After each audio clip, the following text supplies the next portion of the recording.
The Feminization of Men. This video was a request from a Patreon subscriber by the name of James Midtow. He requested a video on this topic, and to anybody who wants a custom video on any Midtow topic of their choice, by pledging $20 on Patreon and sending me a message, I will create a custom video for you and shout you out in the video and put a link to your channel. Anyways, on with the video. So, the feminization of men. What does that mean? You know, I talked about how in other videos how the standard of what being successful is in the West is masculine, right? You know, getting jobs, getting cars, buying houses, bringing home the bacon. These are masculine traits, right? But what I didn't talk about is how the education of men and women and how the standard of how you're supposed to behave as a human being is feminine. You see, as men in Western society, we're expected to be docile, submissive, cooperate, keep our voices low, not show any signs of anger or masculinity. We're not allowed to really express ourselves in our masculine sense, without getting the cops called on us or being told we're being rude or abrasive or, hyper. And the reason the reason they want to keep a lid on our masculinity is so we're easier to control. The reason they give boys depression medication in schools, or not depression medication, but like Ritalin, ADD medication, all these things, they make up. I honestly don't believe ADHD exists. I think boys are just hyper when they're younger. I was very hyper as a kid, but as I grew older, I calmed down. So I think they create, things like ADHD so that they can medicate boys and keep them under control. You give a boy all these ADD medications at 7, 8 years old while his brain is still developing. That's going to have a curving effect on his masculinity as he gets older. His brain, his body is still developing. He's not completely formed yet. So you have a boy taking ADHD medication from 7 years old all the way up until he's 25. That's going to have a significant effect on the amount of testosterone he's producing. That's going to really, do a lot of damage psychologically to the development of these boys. And it's so that by the time they're in their 20s and 30s, they're easier to control. The reason why women excel so much more than boys in school is because the education environment is very feminized. Sitting at a desk and writing on paper for 8 hours a day, that's a very feminine thing to do. Men, we're not born to do that. We're supposed to be out in the woods exploring, building stuff, conquering, creating. We're not meant to be sitting at a desk for 8 to 10 hours, reciting Shakespeare and writing in cursive and just sitting there. I remember when I was a kid, after 30, 40 minutes, I'm like, dude, I want to go outside. I want to explore. I want to be around my guy friends and go do man stuff. I don't want to be sitting at a desk, solving math problems all day. It's not natural for men. It's not natural for boys. And that's why they have to drug us to get us to stay in these environments, because it's not natural. It's a man-made institution. It's a man-made concept. Women excel more in education because women are better at taking orders and being more subservient. Women are followers by default. They're not leaders. So a follower can sit at a desk for 8 hours, 10 hours and write on paper and do, learn stuff out of textbooks. Men, we need to go out and create and explore and conquer, and really get a true understanding of how the world works.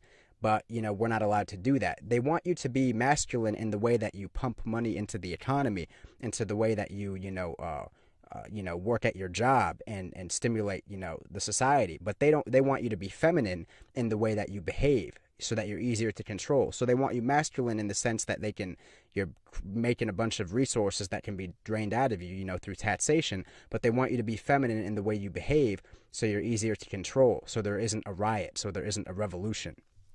They don't have to drug women as hard as at a young age because women naturally cooperate.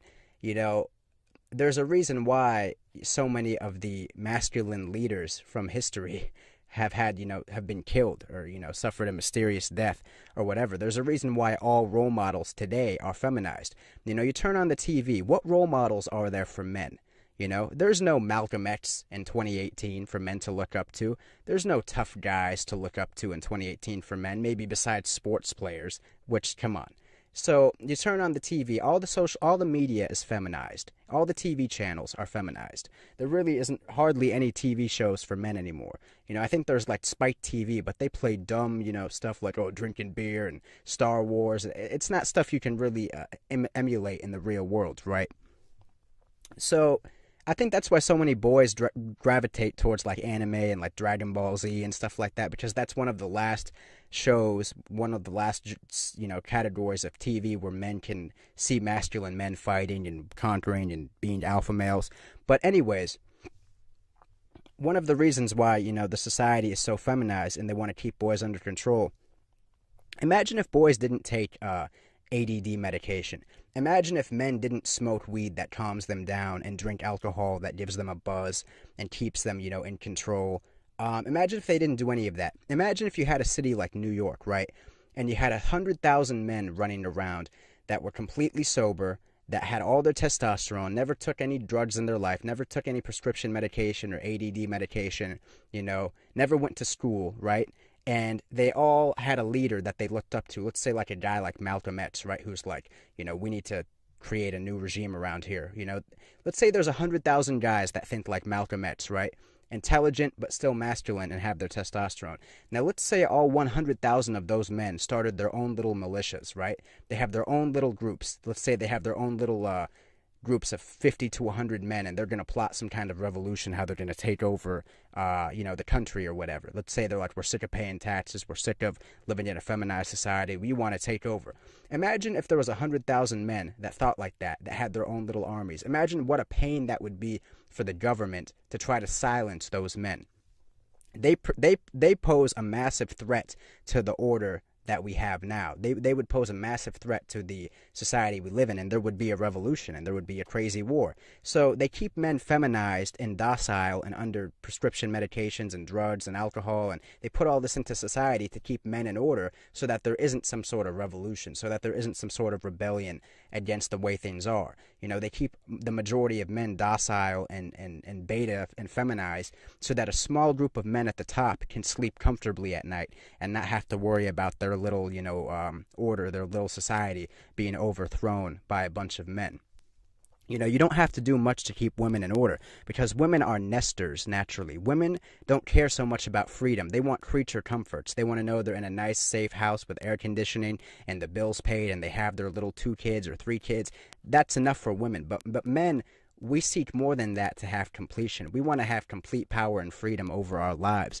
Not only do we want to have our wife and kids or whatever, but we want to know that we are the shapers of our own destinies. We control our futures, and no man can tell us what to do. Until a man is in that position, I don't think he can truly achieve happiness and fulfillment, and myself included. I don't think I'll ever be completely happy until I am 100% in control of my own life. And under a society like this, a feminized, gynocentric society where men are neutered from such a young age, psychologically, I don't see that happening. But anyways, guys, that's the feminization of men. I want to give a big thank you and shout out to James Midtow for becoming a $20 patron and suggesting this topic idea. And one more time, I want to remind you guys, if you want a custom Midtow video on any topic of your choice, click the link below to the Patreon and pledge $20 or more and send me a message on Patreon with the video topic you want, and I'll be sure to, make that for you as soon as possible. All right? Thanks a lot, guys.